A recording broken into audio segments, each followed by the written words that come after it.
Middle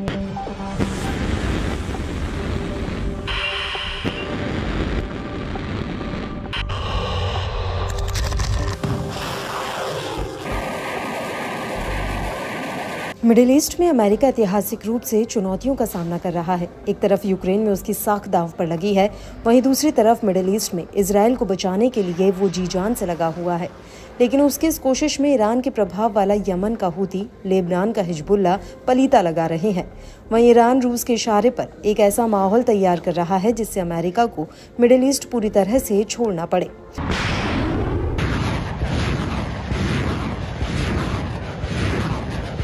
और इसकी सबसे पहली कड़ी यमन का हूती है, जिसने लाल सागर में अमेरिकी सेना की नाक में दम कर रखा है। हूती ने कई अमेरिकी जहाजों पर लाल सागर में हमले किए हैं, लेकिन अमेरिका हूती को काबू करने में पूरी तरह से विफल हो रहा है। और यही वजह है कि अब यमन को अमेरिका की दूसरी 9/11 विरासत बताया जा रहा है।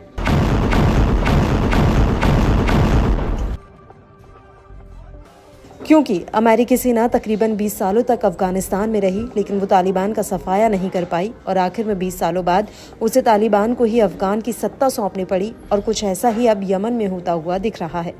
लेकिन यमन के भीतर हूती को लेकर अमेरिका काफी कंफ्यूज नजर आ रहा है, क्योंकि हूती और अमेरिका के बीच 2002 से ही लड़ाई चल रही है। यमन के ज्यादातर हिस्से पर हूती का कंट्रोल है।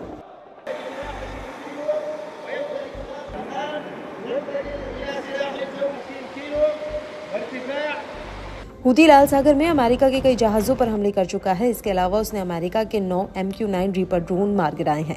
इससे पहले हूती ने सऊदी अरब के झंडे वाले अमजाद और पनामा के झंडे वाले ब्लू लगून जहाज पर मिसाइल हमले किए थे। और इन हमलों को मिलाकर हूती अभी तक 80 से ज्यादा जहाजों पर हमले कर चुका है।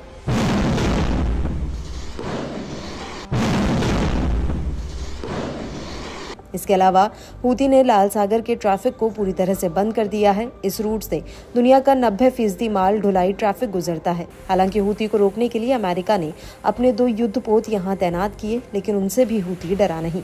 इसके बाद अमेरिका ने हूती पर जनवरी 2024 के आखिरी में कई हवाई हमले किए। इसके बावजूद हूती बिल्कुल टस से मस नहीं हुआ। लेकिन आंकड़ों की बात करें तो साल 2002 से अमेरिका ने यमन के भीतर करीब 400 हमले किए हैं।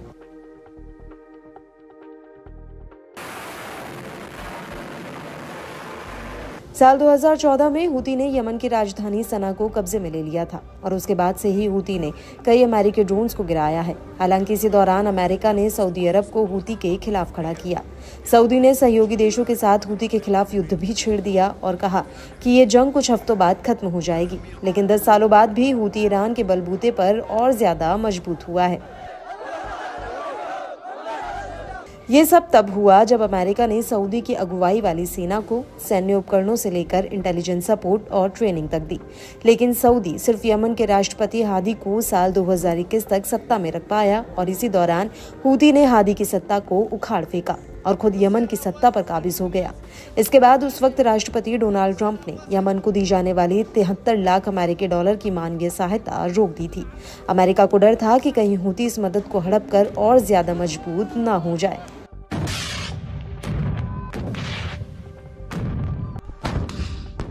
हालांकि बाइडेन की सरकार ने फरवरी 2021 में हूती को आतंकी संगठन की सूची से बाहर कर दिया। इसके अलावा अमेरिका ने सऊदी अरब से अपने एडवांस मिसाइल सिस्टम भी हटा लिए। साथ ही अमेरिका ने सऊदी की अगुवाई वाले गठबंधन को समर्थन देना भी बंद कर दिया। हालांकि अमेरिका ने सऊदी अरब को उसकी जमीन की सुरक्षा का आश्वासन देते हुए यमन में संयुक्त राष्ट्र के शांति प्रस्ताव को आगे बढ़ाया। दरअसल अमेरिका की इस कोशिश का असर भी हुआ और अप्रैल 2022 में संयुक्त राष्ट्र की अगुवाई वाले युद्ध विराम समझौते पर हूती ने हामी भर दी। हालांकि ये समझौता अक्टूबर 2022 तक ही टिक पाया, लेकिन इससे संघर्ष और ज्यादा नहीं बढ़ा।